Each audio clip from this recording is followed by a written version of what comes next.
প্রিয় শ্রোতাবৃন্দ, আসসালামু আলাইকুম। বাইতুল হিকমার পক্ষ থেকে সকলকে আন্তরিক মোবারকবাদ জানিয়ে শুরু করছে আজকের অনুষ্ঠান। প্রিয় শ্রোতা, আজকে আপনাদের জন্য এমন একটি বিষয় থাকছে যেটা জানা আমাদের খুবই জরুরি এবং আমাদের এই বিষয়টা আমরা করে থাকি। সে বিষয়টা হলো যে আমরা কিছু আপনাদেরকে মাসালা জানাবো। যে মাসালাগুলো নিয়ে উপস্থিত হয়েছে, এই মাসালা আমাদের জানা খুবই দরকার এবং আমরা এগুলা করে থাকি, বেশিরভাগ সময় এই ভুলগুলো করে থাকি। তো প্রিয় শ্রোতা, এই বিষয়টি জানার জন্য আমাদের এই ভিডিওটি পুরোটি দেখতে হবে এবং আরও কিছু ভিডিও পেতে আমাদের এই চ্যানেলটি সাবস্ক্রাইব করে রাখুন এবং বেল বাটনটি ক্লিক করে রাখুন। প্রিয় শ্রোতা, চলে যাচ্ছে মূল আলোচনায়। আমাদের আজকের মাসালা থাকছে যে আমরা প্রস্রাব এবং পায়খানাতে যে ভুলগুলো করে থাকি, এই ভুলগুলো থেকে কিভাবে আমরা বিরত থাকবো সেই বিষয়টা নিয়ে। প্রিয় শ্রোতা, প্রস্রাব পায়খানা গিয়ে 8টা কাজ করা যাবে না। এই 8টা কাজ করা আমাদের নাজায়েজ।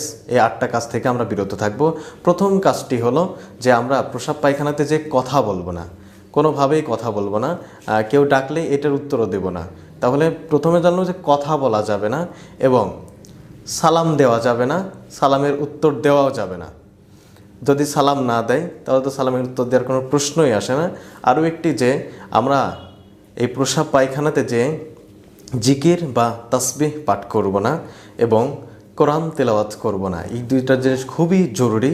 এই জিনিসটা কখনোই করা যাবে না, কারণ ওইখানে যে নাপাকি জায়গা, ওইখানেতে যে এই কাজগুলো করব না। তাহলে কথা বলবো না, তাসবিহ বা জিকির করব না, কোরআন তেলাওয়াত করব না এবং আমরা সালাম দিব না, সালামের উত্তরও দিব না।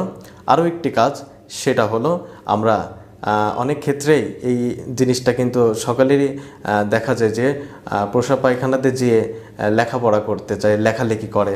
অনেক সময় দেখা যায় যে কেউ দেয়াল লিখে কিংবা পেপার পত্রিকা নিয়ে যে ওখানে পড়াশোনা করে। এই জিনিসটা করা যাবে না, এটা থেকেও বিরত থাকতে হবে। আরও একটি কাজ, সেটা হলো যে আমরা অজু গোসল করার সময় আমাদের যে মিসওয়াক করার সুন্নতটা আছে, আমরা অনেক সময় গোসলের প্রস্তুতি নিয়ে মেসওয়াক করতে চাই, অজু করার উদ্দেশ্যে মেসওয়াক করতে চাই। তো ওখানে যে জরুরতের প্রয়োজন হয়, অনেক সময় এই ভুলটাও হয়ে যায় যে মেসওয়াক করতে প্রস্রাব পায়খানাতে চলে যায়। তো এখান থেকে সতর্ক থাকতে হবে। মেসওয়াক বাথরুম প্রস্রাব পায়খানাতে যে করা যাবে না। তো প্রিয় শ্রোতা, আমরা এই 8টি কাজ কখনোই করব না। সেই 8টি কাজ হলো যে আমরা প্রস্রাব পায়খানাতে কথা বলবো না, জিকির আজগার করব না, তাসবিহ পাঠ করব না, কোরআন তেলাওয়াত করব না, সালাম দিব না, সালামের উত্তরও দিব না এবং পেপার পত্রিকা বা হোক যেটাই হোক সেখানে লেখাপড়া করব না এবং ওখানে যেয়ে মেসওয়াক করব না। আর সর্বশেষ, ওখানে যে কোনো রকম খাওয়া বা পান করাও যাবে না। তো প্রিয় শ্রোতা, এই 8টা মাসালা আমাদের জানা খুবই জরুরি ছিল। তো প্রিয় শ্রোতা, আমরা এই 8টা মাসালা জানতে পারলাম, এর থেকে আমরা বিরত থাকবো।